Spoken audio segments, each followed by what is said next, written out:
नमस्कार। लक्ष्मण धारा education platform में आप सभी का स्वागत है। प्यारे साथियों, NCERT for all exam history class 7 notes and GK के अंदर आज पांचवें अध्याय की पहली क्लास के बारे में बातचीत करेंगे, जिसके अंदर अपन पांचवें अध्याय के अंदर से बनने वाले महत्वपूर्ण नोट्स तथा इसके अंदर से बनने वाले एमसीक्यू क्वेश्चनों की बात से वन लाइनर नोट क्वेश्चंस की बात करेंगे। और उसके बाद में अपनी एमसीक्यू की क्लास होगी, जो इस क्लास के जस्ट बाद में अपलोड की जाएगी। और इससे पहले के अध्यायों की वीडियोस देखने के लिए आपको अभी लक्ष्मण धारा यूट्यूब चैनल को सब्सक्राइब करने के बाद में प्लेलिस्ट में जाना है, एनसीईआरटी क्लास 7 हिस्ट्री सर्च करना है, देखना है, और वहाँ पे सारी वीडियो क्रमानुसार दी गई है। तो चलो शुरू करते हैं पांचवें अध्याय के महत्वपूर्ण नोट्स की।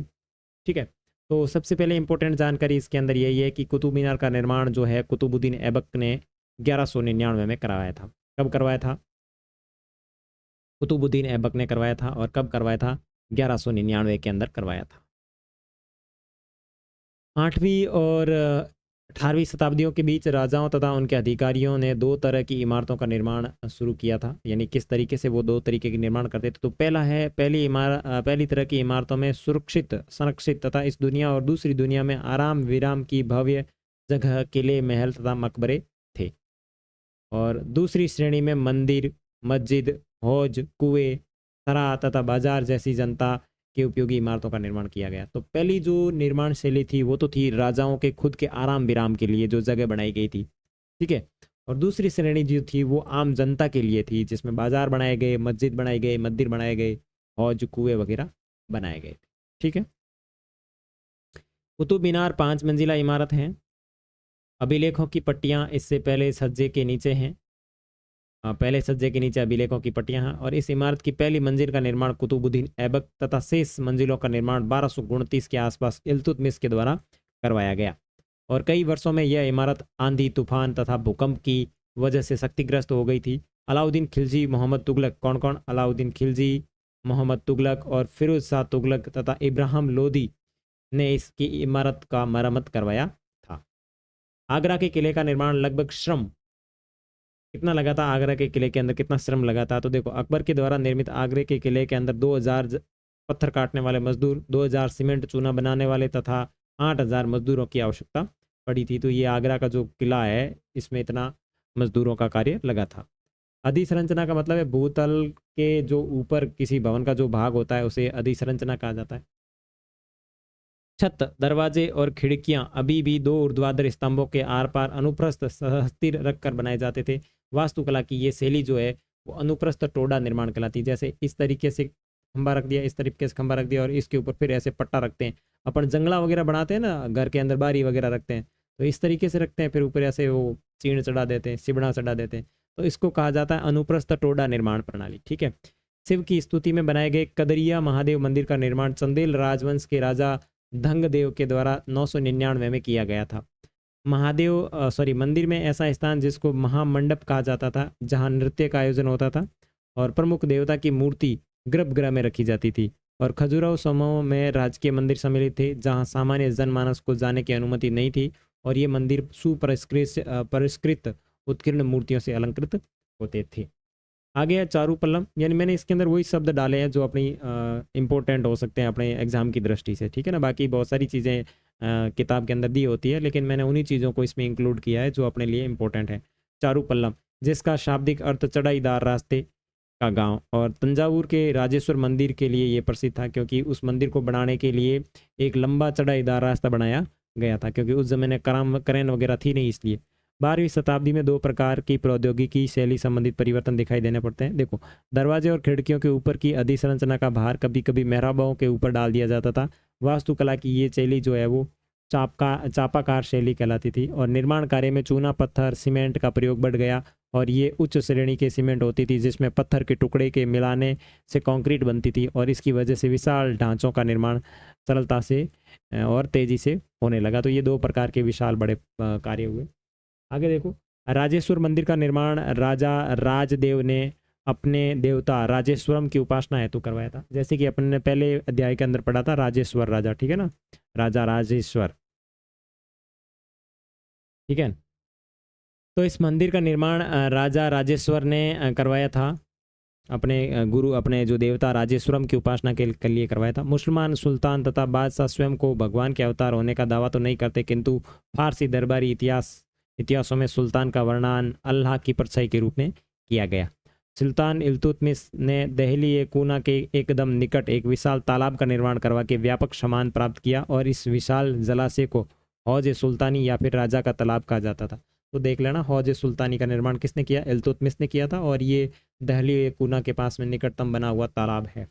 हुमायूं के मकबरे का निर्माण 8 स्वर्गों एवं हस्त बिहस्त की परंपरा में हुआ है। ध्यान रखना, हुमायूं के मकबरे का जो निर्माण है 8 स्वर्गों तथा हस्त बिहस्त की जो शैली परंपरा है उसके अंदर हुआ है।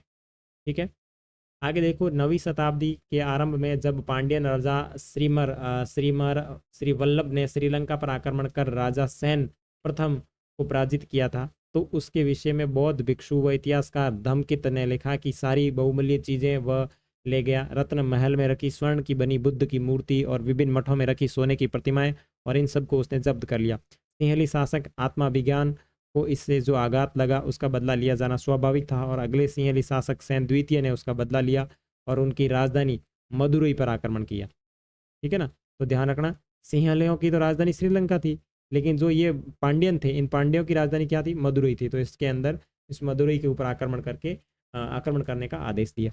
इसी तरह 11वीं शताब्दी के आरंभ में जब चोल राजा राजेंद्र प्रथम ने अपनी राजधानी में शिव मंदिर का निर्माण करवाया, तो उसने पराजित शासकों से जब्त की गई उत्कृष्ट प्रतिमाओं से इसे भर दिया, और एक अधूरी सूची में निम्न चीजें सम्मिलित थी, जैसे कि चालुक्यों से प्राप्त एक सूर्य पट्टिका थी, एक गणेश की मूर्ति थी, दुर्गा की मूर्तियाँ, और पूर्वी चालुक्यों से प्राप्त एक नंदी की मूर्ति थी, और उड़ीसा के कलिंगों से प्राप्त एक भैरव था जो शिव का रूप था, तथा भैरवी की एक प्रतिमा उसे बंगालों के पालों से प्राप्त हुई। तो ये चीज़ें ध्यान रखना कि कौन कौन सी चीज़ें उससे कहाँ से मिली है। तो चालुक्यों से उसे एक सूर्य पट्टिका मिली है, एक गणेश की मूर्ति मिली है, और पूर्वी चालुक्यों से उसके एक नंदी की मूर्ति प्राप्त होती है। उड़ीसा से उसको कलिंग से उससे भैरव की मूर्ति प्राप्त होती है, और भैरवी की प्रतिमा तथा बंगाल के पालों से एक काली मूर्ति उसे प्राप्त होती है। गजनी का सुल्तान महमूद राजेंद्र प्रथम का समकालीन शासक था, जिसने गुजरात के सोमनाथ मंदिर पर आक्रमण किया था। 4 समान हिस्सों में बटे होने के कारण ये 4 बाग कहलाते थे। 4 बाग बनाने की परंपरा अकबर के समय से शुरू हुई, और कुछ सर्वाधिक सुंदर 4 बागों को कश्मीर, आगरा, दिल्ली और जहांगीर और शाहजहां ने बनवाया। तो ध्यान रखना, 4 बाग बनाने की परंपरा जो है वो अकबर के काल से शुरू होती है। आगे ध्यान दो, हाँ, सार्वजनिक और व्यक्तिगत सभा हेतु समारोह कक्ष बनाए गए, जिसे दीवाने खास और दीवाने आम कहा जाता था। सावधानी पूर्वक बनाई जाती थी, और एक विशाल आंगन में स्थित यह दरबार सिंहल सुतून या 40 खंभों सभा भवन भी कहलाते 40 खंभों के सभा भवन भी कहलाते थे। बादशाह के सिंहासन के पीछे पितरादुरा के जड़ऊ काम की एक श्रृंखला बनाई जाती थी, जिसे पौराणिक यूनानी देवता ऑर्फियस को वीणा बजाते हुए दिखाया जाता था। आगरा का ताजमहल, जिसका निर्माण 1643 में हुआ था। विजयनगर में राजाओं की गजशालाओं पर बीजापुर और गोलकुंडा जैसी आसपास की सल्तनतों की वास्तुकलात्मक शैली का बहुत बड़ा प्रभाव पड़ा था। मथुरा के निकट स्थित वृंदावन में बने मंदिरों की वास्तुकलात्मक शैली फतेहपुर सीकरी के मुगलों महलों में बहुत मिलती जुलती थी। 12वीं शताब्दी से फ्रांस में आरंभिक भवनों की तुलना में अधिक ऊंचे व हल्के चर्चों के निर्माण के प्रयास शुरू हुए। वास्तुकला की ये शैली गोथिक नाम से जानी जाती थी। उदाहरण के लिए पेरिस का नाइट्रेडम, ठीक है ना। तो फ्रांस में जो ऊंचे ऊंचे चर्च बनते थे उनकी जो शैली थी वो गोथिक शैली थी, और इस गोथिक शैली में बना एक पेरिस का चर्च है जिनका नाम है नाट्रेडम, ठीक है ना, नाट्रेडम। आगे देखो जीके वन लाइनर के, तो कुतुब मीनार कितने मंजिल है? तो 5 मंजिल का है। कुतुब मीनार का पहली मंजिल का निर्माण कुतुबुद्दीन ऐबक ने करवाया था, और कुतुब मीनार के शेष मंजिलों का निर्माण इल्तुतमिश के द्वारा करवाया गया। आगरा के किले का निर्माण अकबर के द्वारा कराया गया। बूंदी में रानी जी की बावड़ी का निर्माण रानी नाथावत जी के द्वारा करवाया गया। बलुआ पत्थर अथवा संगमरमर पर रंगीन पत्थर को दरबार की जाने वाली बारीक कलाकारी को क्या कहा जाता था? पितरादुरा कहा जाता। हाँ, जो बादशाह की वो चेयर होती थी उसके पीछे लगी होती थी, ठीक है ना। तो ये थे 5वें अध्याय से आपके जो 5वां अध्याय इससे संबंधित महत्वपूर्ण notes and one liner GK के क्वेश्चन, ठीक है। और इस वीडियो को अपन यहीं अब समाप्त करते हैं। इसके बाद में जो वीडियो होगी उसके अंदर अपन आपके 5वें अध्याय से बनने वाले महत्वपूर्ण MCQ प्रश्नों की बातचीत करेंगे।